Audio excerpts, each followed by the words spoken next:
Vamos para o 114. As cartas do Cristo. Vamos ler primeiro, depois comentamos. Está na segunda carta aos Coríntios, capítulo 3, versículo 3. É a carta de Paulo. Porque já é manifesto que sois a carta do Cristo, ministrada por nós e escrita, não com tinta, mas com o Espírito de Deus vivo, não em tábuas de pedra, mas nas tábuas de carne do coração. Eu acho que uma das citações mais lindas de Paulo, né? É singular que o mestre não haja legado ao mundo um compêndio de princípios escrito pelas próprias mãos. As figuras notáveis da Terra sempre assinalam sua passagem no planeta, endereçando à posteridade a sua mensagem de sabedoria e amor, seja em tábuas de pedra, seja em documentos envelhecidos. Com Jesus, porém, o processo não foi o mesmo. O mestre, como que fez questão de escrever sua doutrina aos homens, gravando-a no coração dos companheiros sinceros. Seu testamento espiritual constitui-se de ensinos aos discípulos e não foram grafados por ele mesmo. Recursos humanos seriam insuficientes para revelar a riqueza eterna de sua mensagem. As letras e raciocínios propriamente humanos, na maioria das vezes, costumam dar margens e controvérsias. Em vista disso, Jesus gravou seus ensinamentos nos corações que rodeavam, e até hoje os aprendizes que se lhe conservam fiéis são as suas cartas divinas dirigidas à humanidade. Esses documentos vivos do santificante amor do Cristo palpitam em todas as religiões e em todos os climas. São os vanguardeiros que conhecem a vida superior, experimentam o sublime contato do Mestre e transformam-se em sua mensagem para os homens. Podem surgir muitas contendas em torno das páginas mais célebres e formosas. Todavia, perante a alma que se converteu em carta viva do Senhor, quando não haja vibrações superiores da compreensão, haverá sempre o divino silêncio. Aqui ele está defendendo também, completando a lição aqui, da 113, e ajudando, né, também a gente carregar essa mensagem do Cristo, sendo atacado, perseguido, mas não desistir. Não vai ser fácil. Então ele vai dizendo aqui, ó. É singular que o mestre não haja legado ao mundo um compêndio de princípios escrito pelas próprias mãos. A gente sabe que Jesus não escreveu uma vírgula. Ele escreveu uma vez no chão, quando ele ia defender uma mulher que seria apedrejada por adultério. Então, no chão, ele pega um pedaço de madeira, de graveto, e vai escrevendo ali no chão o defeito, a falha, o erro de cada um que estava condenando a mulher. Cada um que chegava, lia o seu defeito, jogava a pedra e ia embora. Outro lia o seu defeito, jogava. Foi a única vez que Jesus escreve. Ele não escreveu um ensinamento. Então, isso é normal. E muitas pessoas dizem assim, por que o Cristo não escreveu? Por que ele mandou os apóstolos escrever? Aí acabava com essa história, é canônico, não é canônico, é isso, é apócrifo, não é apócrifo, é verdadeiro, é falso. Gente, não adiantava ele ter escrito. E se ele tivesse escrito, seria pior. Nós não imaginamos o que faríamos, o que os poderes humanos fariam com um papel, um papiro, uma pedra, sei lá o que ele deixasse com as letras dele. Nós não imaginamos o que estão fazendo com o suposto pano que tem o santo sudário, a imagem de Jesus, as vestes de Jesus, o túmulo. Gente, construiu-se cidades, templos, onde Jesus no sepulcro de Jesus. E em torno disso, há guerras milenares que nunca acabou. Então nós não imaginamos que cada vestígio, que cada prova, que cada coisa que Jesus deixasse seria 1000 vezes pior. Bom, ele diz assim, que ele não deixou nada escrito. As figuras, aí ele vai defender, vai comparar Jesus às figuras notáveis que tiveram na Terra. Buda, Zoroastro. As figuras notáveis da Terra sempre assinalam sua passagem no planeta, endereçando à posteridade a sua mensagem de sabedoria e amor. Seja em tábuas de pedra, seja em documentos envelhecidos. Normalmente a gente vê que essas pessoas, esses grandes homens notáveis, eles realmente, não confiando que as gerações futuras irão transmitir o seu ensinamento, eles procuram reportar isso a algum objeto material que deixaria registrada a sua ideia. Insegurança. Jesus tinha uma confiança plena em Deus. E logo, as leis de Deus, os acontecimentos, o futuro e o tempo são os executores da providência divina. Não, gente, aqui a gente não acredita, a gente não consegue conceber um ser que podia se defender, que ele podia não passar por aquilo do jeito que passou, que ele podia ter erguido, piscado para que ele mudasse a nossa história para todo sempre. Então nós não conseguimos compreender como um ser pode se sujeitar tanto à vontade de Deus e se anular absolutamente. Isso nós não conseguimos compreender.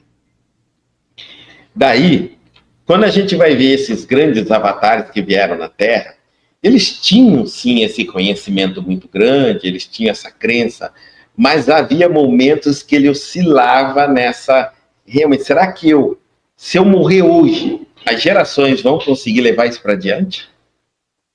Jesus acreditava que por mais que modificassem a mensagem e que por mais que modificassem a mensagem que ele transmitiria no futuro, ele acreditou que o conteúdo dela se manteria o mesmo. É muita confiança na justiça. E a gente vai ver isso, que é incrível, que mesmo os que tentaram alterar as escrituras, ao alterar, já estavam intuídos pelos bons espíritos a não mexer nos códigos mais profundos, nas grandes verdades. Então, eles só enfeitaram a história, mas não alteraram o conteúdo. É fantástico, tá? Nós não conseguimos medir o tamanho desse trabalho de consciência. Daí, com Jesus, ele está dizendo, porém, o processo não foi o mesmo. O mestre, como que fez questão de escrever sua doutrina aos homens, gravando-a no coração dos companheiros sinceros.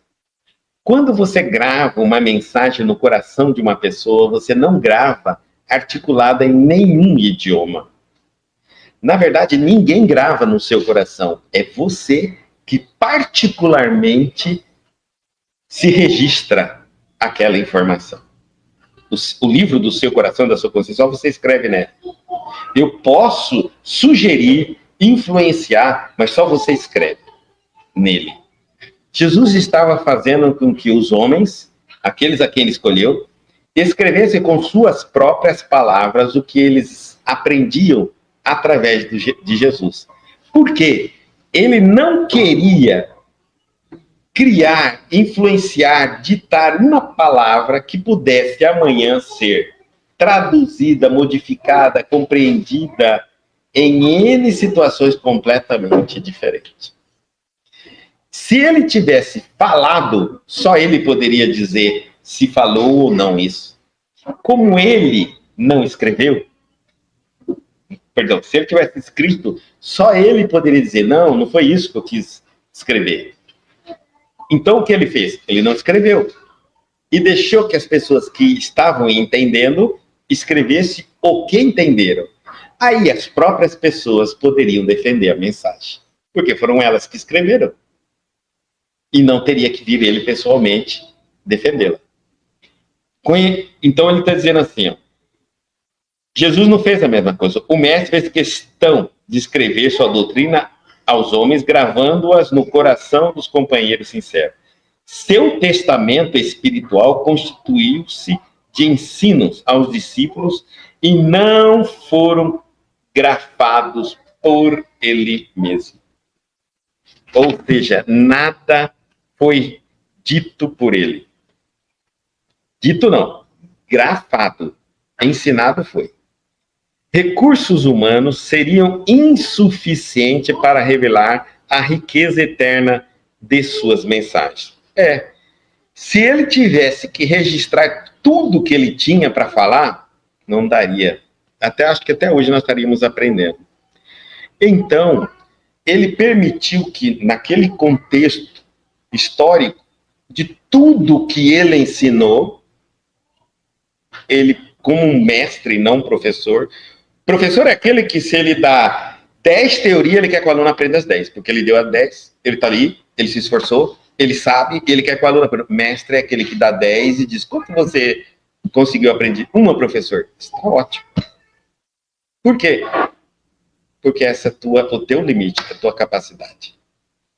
Mas o senhor não gostaria que eu aprendesse 10? Se você aprendesse as 10 das 10 que eu falei, você seria mestre, professor como eu. Você ainda é um aluno. Um dia aprenderá 10. As outras 10. Compreenderam? O mestre, ele sabe o tempo que um aluno leva para evoluir. Então, o Cristo chegou, ele era o mestre. Ele tinha muitas verdades a dizer, mas sabia que naquela época nós só poderíamos compreender algumas delas. Como ele poderia saber o que nós íamos ser capazes de compreender? Deixando que nós mesmos registrássemos no nosso coração, na nossa consciência, na eternidade, o que fomos capazes de compreender. Então não foi ele que decidiu que nós aprendemos, fomos nós que decidimos a capacidade que tínhamos de compreender. Fantástico. Outra coisa. Por que ele usou o método da parábola? O método da parábola é o método mais antigo de você ensinar alguma coisa. Mas ela nos faz colocar grandes ensinamentos dentro. Quem ouve uma parábola entende naquela condição que ele é capaz de entender. 10 pessoas podem ouvir a mesma palavra e 10 pessoas entenderão diferente. Não diferente de contexto, mais ou menos daquilo que precisa ser dito do contexto da parábola. Isso foi intencional por ele. As parábolas foram cápsulas de grande sabedoria colocada ali dentro, né, essas cápsulas, que elas explodiriam na medida que o tempo passasse, quando o homem evoluísse no pensamento, na ciência. Então, ele olharia para aquelas cápsulas e elas desapareceriam e as grandes verdades contidas nela viriam à tona e seria muito fácil de compreender. Porque o conhecimento, ele não vem pela explicação. Isso é uma coisa muito interessante. O conhecimento, ele vem pela vibração. Quando você entra numa experiência de vida, muitas coisas estão acontecendo. Muitas vezes ninguém precisa dizer uma palavra. Você percebe essa vibração, entra em você e você raciocina com seu inconsciente as experiências, os acontecimentos. Conforme o seu inconsciente capta as vibrações do ambiente, as verdades, os acontecimentos, as situações, inclusive as dúvidas que vêm de você, não vêm de fora, sempre vêm de você. Quanto mais você captar isso em profundidade, mais você aprende. É assim que a gente aprende na fonte da sabedoria. Quando você for fazer uma oração, fecha os olhos e se entrega. E vai com aquela dúvida, aquele questionamento. E vai encontrar a fonte de sabedoria. Quando você encontra a fonte de sabedoria, você não encontra uma pessoa falando para você a resposta. Quando você encontra a fonte de sabedoria, muitas vezes você vai encontrar uma paisagem lindíssima. Quando você está dentro desta paisagem lindíssima, observando os detalhes da paisagem, sem raciocinar, com a sua intelectualidade da Terra, admirando, a resposta está dentro da sua cabeça. Absolutamente perfeito. Quando você retorna, se você tentar escrever, não funciona. Falar, não funciona, porque ainda você não experimentou. Você entrou em contato com a verdade. Agora você vai precisar meditar com o seu intelecto, com a sua consciência, e traduzir tudo aquilo que você sentiu, viu, percebeu e aprendeu ou captou dentro da sua personalidade. É aí que empobrece tudo. Tá certo? É aí que empobrece tudo. É aquele sonho maravilhoso que você tem quando você acorda, vai contar para alguém e alguém fala assim, só isso? É isso? Não, você não consegue pôr em palavras aquilo que você experimenta. Sabedoria é assim. Então Jesus precisava criar esse método. Ele precisava falar o que ele tinha para fazer. Que ele veio falar. Mas ele precisava esperar que nós, dentro da nossa capacidade, só registrasse aquilo que fosse possível. Isso era muito importante. Senão ele violentava a inteligência humana. Guto, e por que ele não falou mais verdades claras para nós? Para não haver esse dúvida de entendimento. Tudo que o bem ouve, o mal ouve. Se um anjo viesse falar com um cientista como fazer uma máquina atômica para curar uma doença, imediatamente o mal ouviria e ensinaria um outro homem a construir a bomba atômica. Tudo que é para o bem, é para o mal. Então, quando o bem se limita em transmitir conhecimentos, altas verdades, cristalinas, belíssimas, mas ele se limita a transmitir para a humanidade porque a humanidade não está no momento de ouvi-la. Significa que entre nós, na chamada humanidade, há o mal. E se o mal ouvir alguns ensinamentos maravilhosos, positivos e bons, pode transformar numa grande arma de controle. Compreenderam agora? Por que não pode? Não é por falta de amor, não é porque Deus não quer que a gente que nos ensine, não é porque Ele quer que a gente sofra, é simplesmente que tudo que é feito para o bem pode ser feito para o mal, desde que aquele que está utilizando aquele conhecimento. Então, ele diz assim, as letras e raciocínios propriamente humanos, na maioria das vezes, costumam dar margem a controvérsias. E aí também a gente sabe hoje, através do Livro dos Espíritos, que hoje, infelizmente, o pior meio de comunicação que nós temos é o verbal.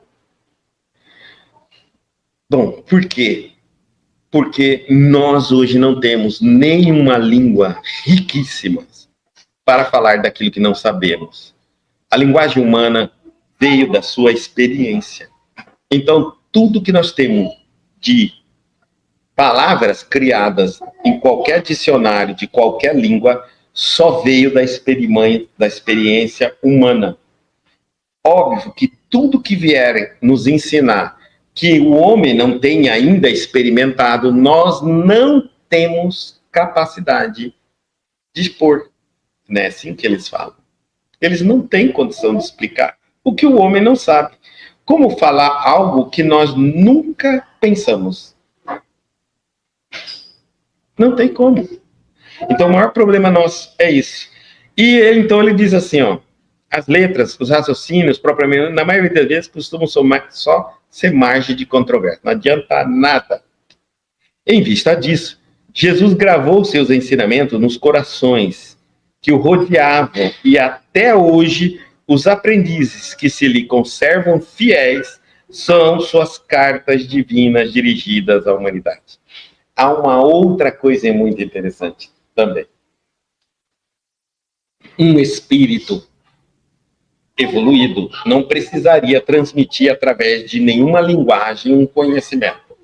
Ele precisaria apenas vibrar, e aqueles que tivessem verdadeira sinceridade de entender o que estava sendo irradiado ali pelo pensamento do Cristo, absorveria. Não tem idioma, tem telepatia. Eu dizer, a forma mais simples de falar é telepatia, mas não é a telepatia, porque a telepatia é limitada. É mais do que a telepatia. Com o ensinamento do Cristo, na época, aqueles que aprenderam, não só aprenderam o ensinamento, eles compreenderam o raciocínio, eles eram quase que pessoas que tiveram experiência de tudo aquilo que eles aprenderam. Eu estou conseguindo fazer vocês entenderem, vou tentar fazer vocês entenderem melhor.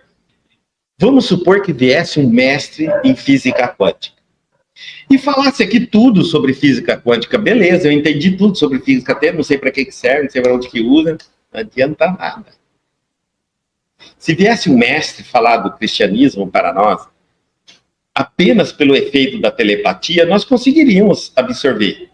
Está tudo aqui na minha cabeça. Não mudaria nada. Mas aquilo foi diferente.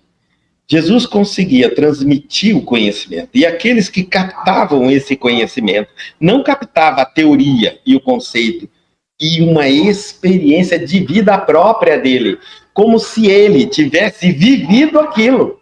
Como ele fez isso?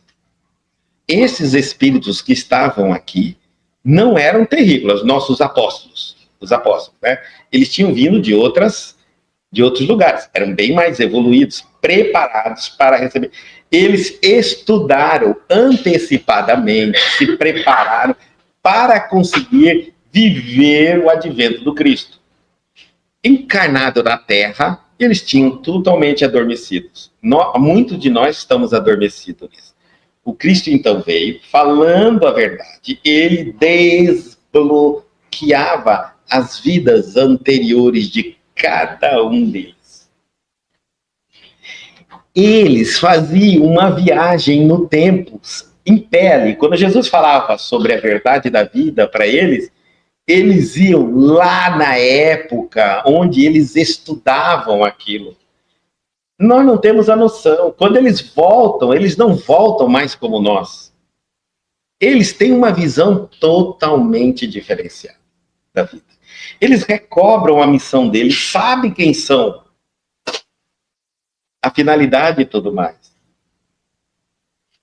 Reconhecem verdadeiro. Isso é tão forte do que eles presenciam no seu coração, na sua vivência, que eles irradiam também, somando 1, 2, 3, 4, irradiando, mais pessoas chegando e entrando na mesma sintonia, recebem as mesmas frequências.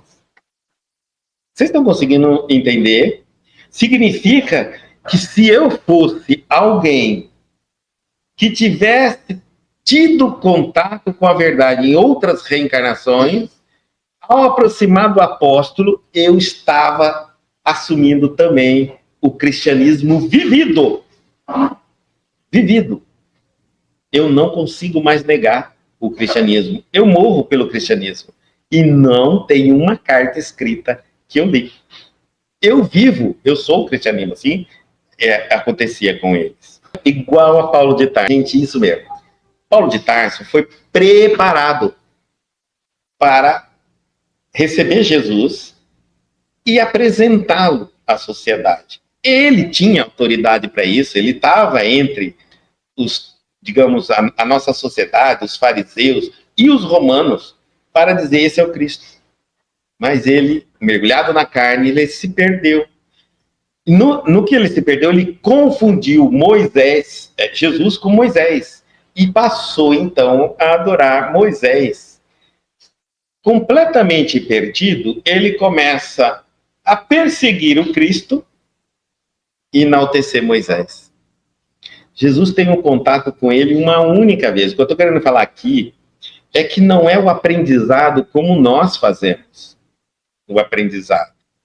Jesus tem um contato com ele em menos de 1 minuto. Aquele homem no deserto vê Jesus, imediatamente recupera a identidade astral dele, quem ele era como espírito missionário encarnado na Terra, a verdadeira missão, o que ele estava fazendo de errado, como que ele teria que corrigir, que não tem outra palavra que aquele homem possa dizer de tudo aquilo na cabeça dele, senão, Senhor, o que queres que eu faça? É uma submissão absoluta. Puxa, falhei. Errei. Nós não temos nada na história. Uma história dessa de conversão tão rápida. E não houve palavra. Jesus só perguntou para ele, Saulo, por que me persegues? O que você está fazendo? Só isso. A pergunta de Jesus fez ele entrar dentro da própria consciência, retornar antes do encarne dele, lembrar das escolas astrais, onde eles preparavam os grandes espíritos missionários no nosso planeta. Então, dizer a ele, olha, você vai, o homem vai, você reconhece ele. E mostrar, ele sabia a relação praticamente de tudo que estava acontecendo historicamente quando ele volta. Ele está acima da nossa história. Ele nunca mais vai ter uma vida normal agora. Por isso que depois que ele teve encontro com Jesus, Paulo de Tarso não teve uma vida normal. Até antes de Jesus, ele tinha uma vida perfeitamente normal. À medida que você vai entendendo Cristo, sua vida não é mais normal. Não é possível viver com uma verdade vibrando dentro de você é bem diferente do que você saber que a verdade está lá e um dia você vai entrar em contato com ela. É muito diferente. Quando a verdade está dentro de você, ela muda você. Ela exige, ela cobra. Na verdade, é você que se cobra. Ela é você. Em vista disso, Jesus gravou seus ensinamentos nos corações que rodeavam e até hoje os aprendizes que se lhe conservavam fiéis são suas cartas divinas dirigidas à humanidade. Esses homens continuam ensinando e quando ensinam, eles ensinam com autoridade, das experiências deles. Esses documentos vivos do santificante amor do Cristo palpitam em todas as religiões, em todos os climas. Ele está mostrando aqui que o amor do Cristo, o conhecimento do Cristo está em todas as religiões. Não diz só do cristianismo, em todas. Por que está em todas? Porque um budista pode ouvir um budista daquela época pode ter visto ou ouvido Jesus falar. Lembra? Ele não deixou nada escrito. Portanto, ele não deixou nenhuma separação para nós, dizendo, quem não leu não é cristão. Só vai ser cristão quem leu. Não, ele não deixou nada escrito.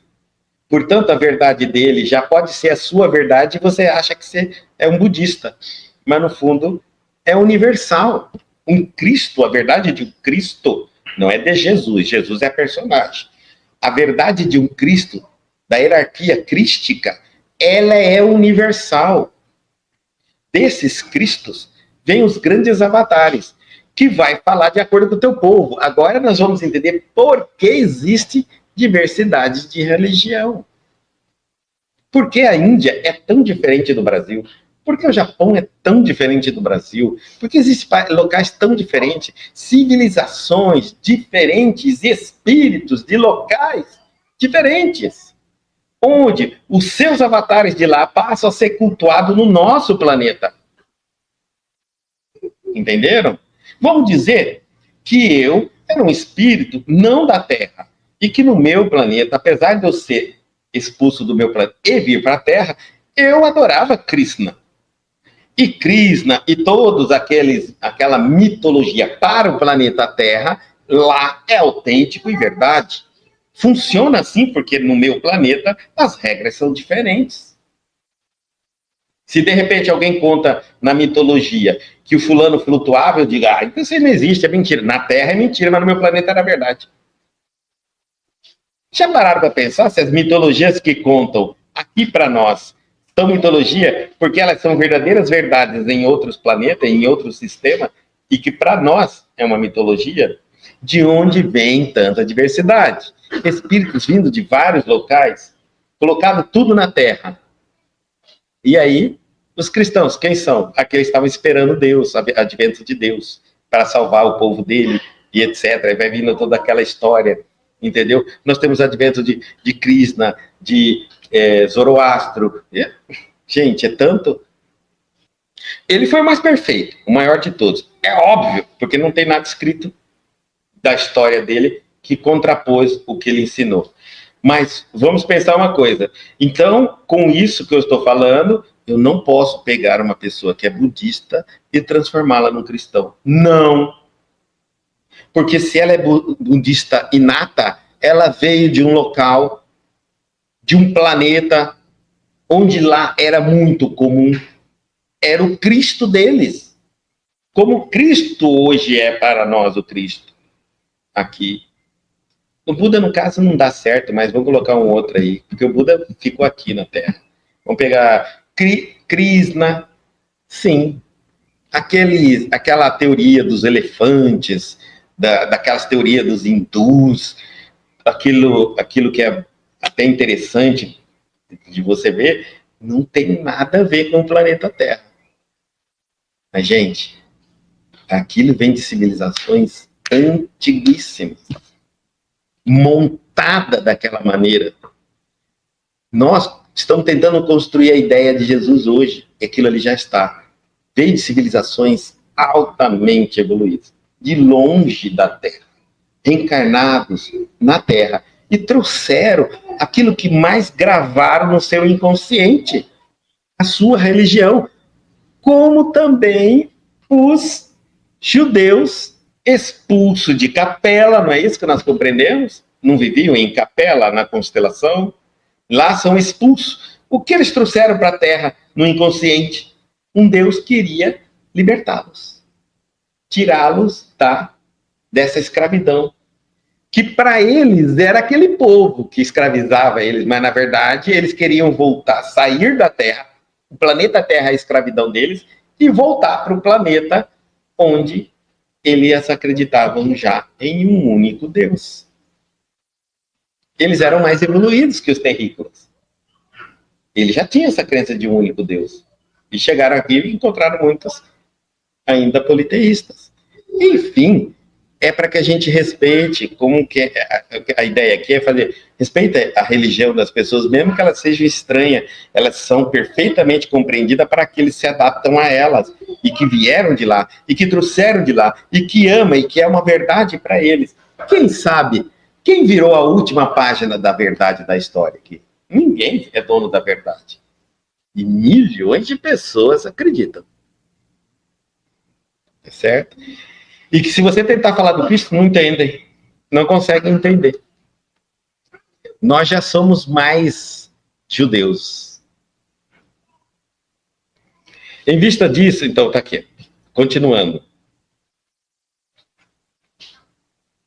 São os vanguardeiros que conhecem a vida superior, experimentam o sublime contato do Mestre e transformam-se em sua mensagem para os homens.